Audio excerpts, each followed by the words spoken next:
Вот такое на склонах Манараги мы встречали, да, но, к сожалению, разбитые. Туристы-варвары, они там все разбили. Михаил Колданов и Василий Сельков – туристы со стажем. Каждый год покоряют Уральские горы. Сегодня они первые посетители Музея геологии имени Александра Чернова, открывателя Печорского угольного бассейна и многих месторождений полезных ископаемых. Значение геологических исследований для нашего региона переоценить невозможно.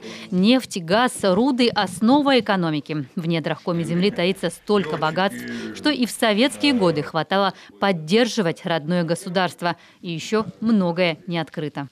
Радий. Его даже раньше, чем нефть, освоили здесь. Почему радий? Радий в те годы очень дорого стоил. В 20-е годы грамм радия стоил 100 тысяч долларов. Если на сегодняшний, перевести на сегодняшний курс, это порядка 2,5 миллионов долларов. В те годы Советский Союз нуждался в валюте, и все, что можно было продать, продавалось. Изучение Среднетиманского района как потенциально горнорудного – это тема нынешних исследований. Ученые планируют, что результат их работы увидят уже в ближайшие 5-7 лет. В этом районе уже открыты и разрабатываются месторождения бокситов. Там же имеются крупнейшие месторождения титановых руд. Там же известны признаки месторождений алмазов, золота. Поэтому вот этот район, на наш взгляд, представляет большой интерес, и там могут быть открытия. Похоже на вату, да?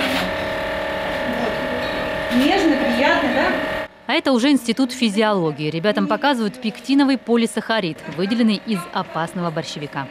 Оказалось, что в борщевике есть не только вещества, которые вызывают ожоги, да, которые связаны с биосинтезом растения, он защищается, чтобы выжить среди всех остальных, но еще большое количество пектинового вещества, которое мы показали, обладает хорошими гелеобразующими свойствами, которые можно не только использовать, можно использовать в медицинских целях. Как, не уменьшая количество еды, человеку не растолстеть и быть здоровым? Какие вещества добавлять при производстве пищевых продуктов, чтобы те стали полезнее? На эти вопросы сотрудники отдела молекулярной иммунологии и биотехнологий как раз ищут ответы.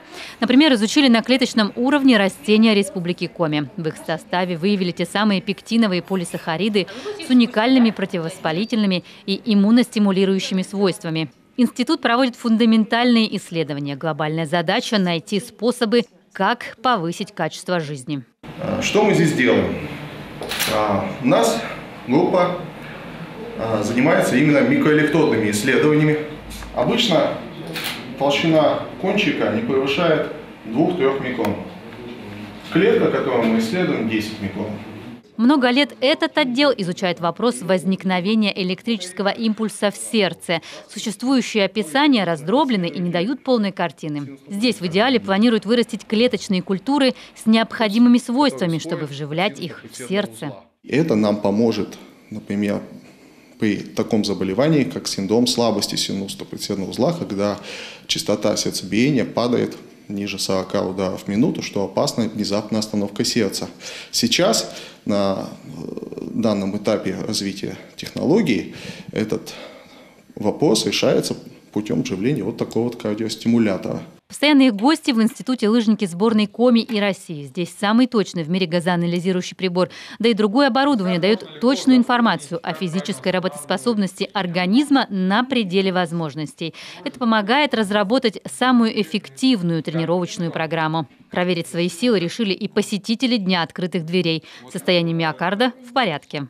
Тут мы видим, что модель зеленого цвета, то есть все с функциональным состоянием миокарда нормально, то есть нет никаких там ишемии, нехватки кислорода и тому подобное.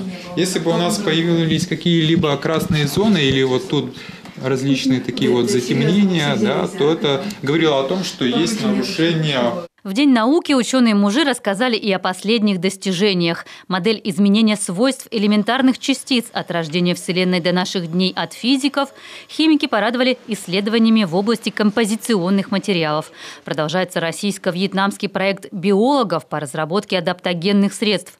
2 сорта северного картофеля «Зырянец» и «Памяти полевой», выведенных нашими селекционерами, появились в свободной продаже. Ольга Коняева, Иван Богомолов, телеканал Юрган, Сыктывкар.